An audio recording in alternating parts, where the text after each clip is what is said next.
J'ai l'impression que ça fait des semaines que nous sommes ici. Vu notre statut, je pensais qu'on allait avoir quelque chose de plus confortable. Au vu de notre statut, justement, je ne pense pas qu'ils vont payer une belle chambre pour des condamnés à mort.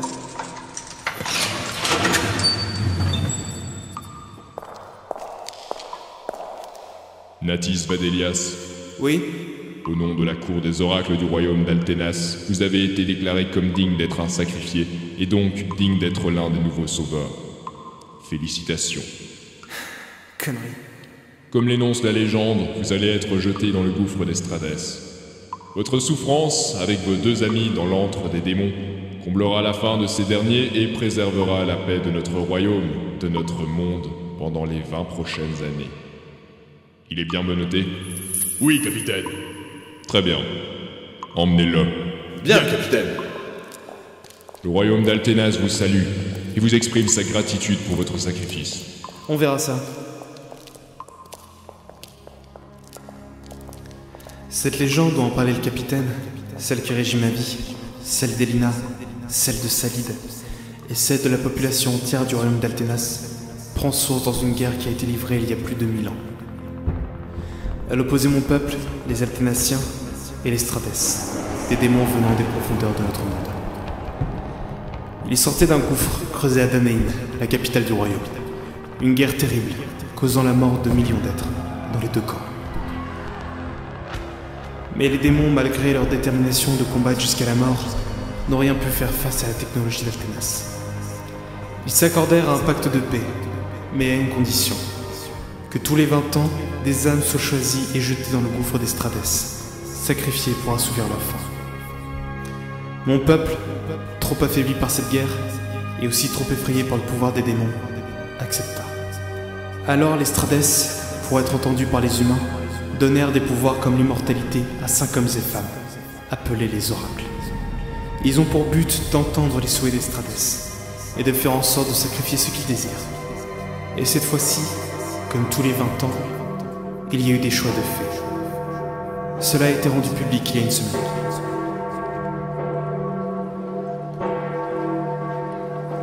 Mon nom est Natis Vadelias. Il y a une semaine, j'étais encore l'un des princes de ce royaume. Et il y a une semaine, mon grand frère, ou plus précisément mon demi-frère Waldrick, était désigné pour être le nouveau roi. La cérémonie de son couronnement s'est déroulée lors du jour où ma vie allait basculer. Ici, à Danaïm, capitale du royaume, c'est la liesse.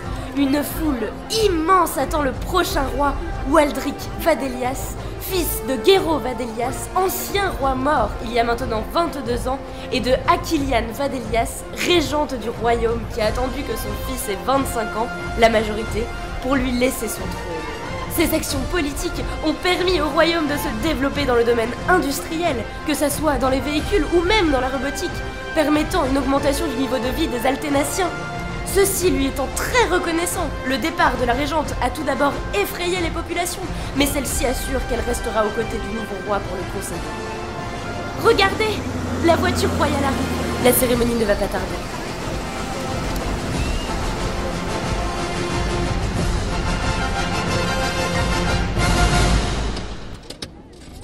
Mon Dieu, il y a tellement de gens, c'est angoissant. Waldrick, je sors en premier? Oui, merci. Hé, grand frère, ça va aller, d'accord? T'as juste qu'à saluer les gens, à sourire et à monter les marches. C'est ton jour, tout le monde va t'adorer. Et profite, ce sera sûrement le seul. Ouais, c'est bien, tu m'as stressé encore plus là. Surtout, ne montre pas ton angoisse. L'angoisse d'un roi est le meilleur moyen de faire peur à son peuple. Oui maman, je ferai attention. Allez, je sors, on y va. Voilà, la voiture s'ouvre en premier du côté passager avant. Et c'est Natis Vadelias, le demi-frère du futur roi qui sort en premier. Il est acclamé par la foule qu'il salue. Il ouvre la porte arrière et c'est Waldrick Vadelias suivi de sa mère, Aquilian, qui est évidemment magnifique comme la soeur. Une journée incroyable en somme, où tout allait se passer pour le mieux. Mais apparemment les oracles en ont voulu autrement.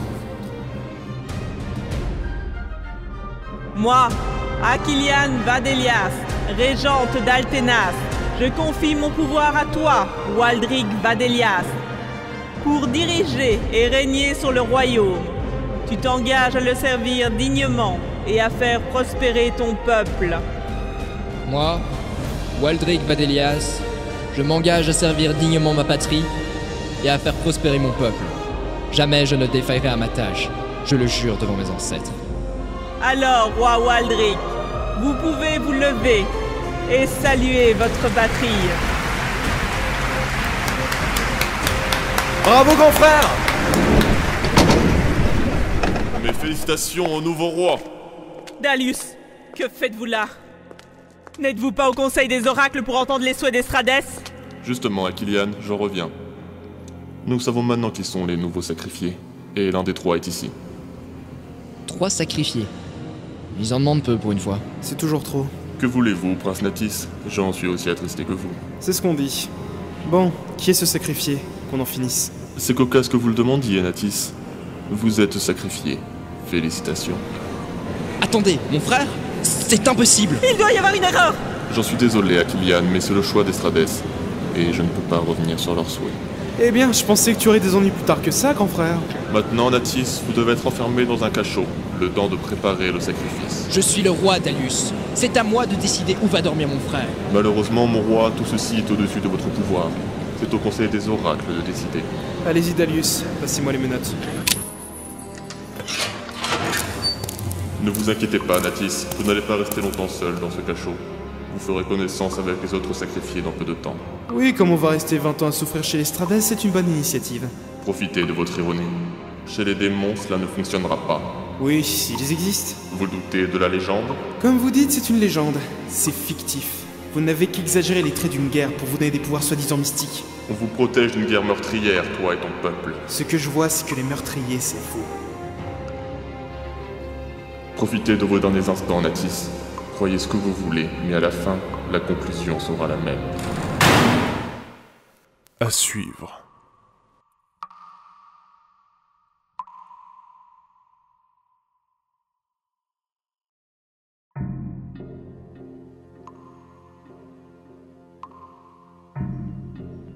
Je suis resté seul pendant 2 jours, le temps que les soldats retrouvent le deuxième sacrifié. Salid. Putain, vous vous trompez! Oracle Dalius, c'est pas possible que je sois sacrifié. J'ai rien fait, je suis qu'un mécano. Ce sont les souhaits d'Estrades, Salid. Ils ne sont pas faits pour être compris. Connard. On est 2 à penser la même chose alors.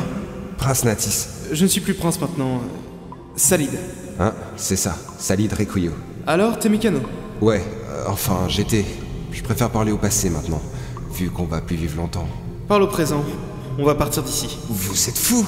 Et notre sacrifice? Tutoie-moi s'il te plaît. Et crois-moi, toute cette légende n'est qu'une manipulation, ça n'a pas de sens. Pourquoi les Elténaciens se sont soumis à la volonté d'Estrades alors qu'ils avaient gagné la guerre? Pourquoi les oracles sont plus puissants que le roi? Pourquoi ces sacrifices? Une seule réponse. La peur que propagent les oracles. Qu'est-ce que tu veux dire? Les oracles sont censés nous protéger. Ils nous protègent d'une légende, d'une fiction. Ils ont créé cette histoire de guerre et de démons pour faire peur à la population. Et les sacrifices, la mort, permettent de canaliser la peur sur les démons et également aux oracles de passer pour des sauveurs.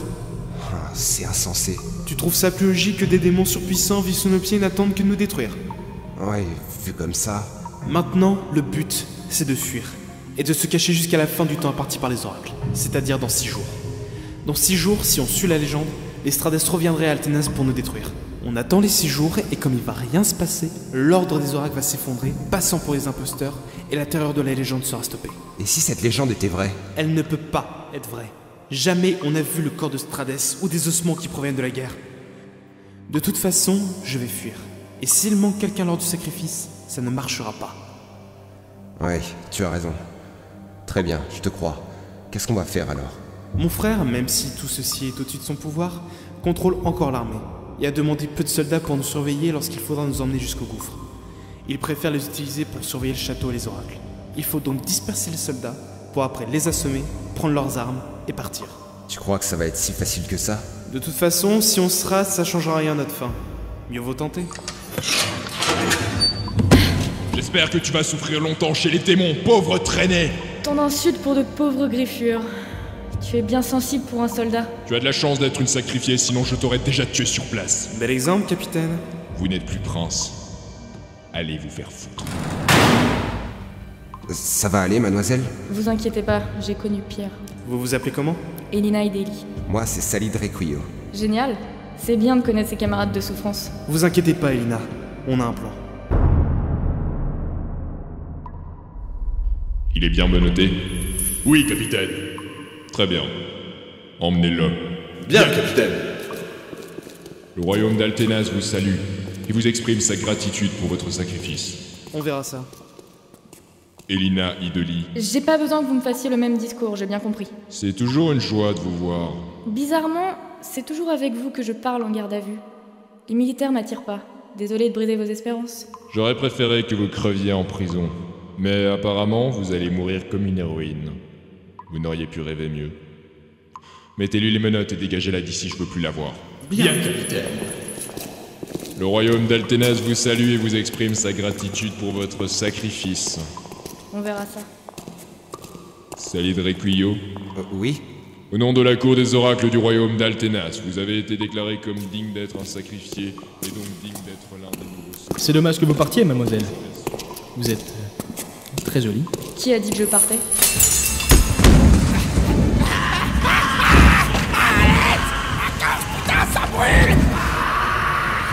Qu'est-ce qui se passe? Soyez pas pressé de le savoir, c'est la mort là-bas. Qu'est-ce que t'as fait avec les autres, bordel? On n'a pas le temps pour ça, on va les aider! Non, faut rester là. Lâche-le, Natis. Si tu veux que je le lâche, il faudrait me retirer mes menottes et me donner une arme. Arrête, t'es prince, tu peux pas tuer un soldat. J'ai pas l'intention de le tuer. Mais si tu refuses de me donner ce que je demande, alors oui, il pourrait mourir. Ok, bouge pas, c'est bon. Merci, soldat. Vous n'êtes pas un idiot. Tes amis sont en train d'abattre mes hommes, mais je ne peux pas vous tuer. Donc tu me suis sans faire d'histoire, et on se tire.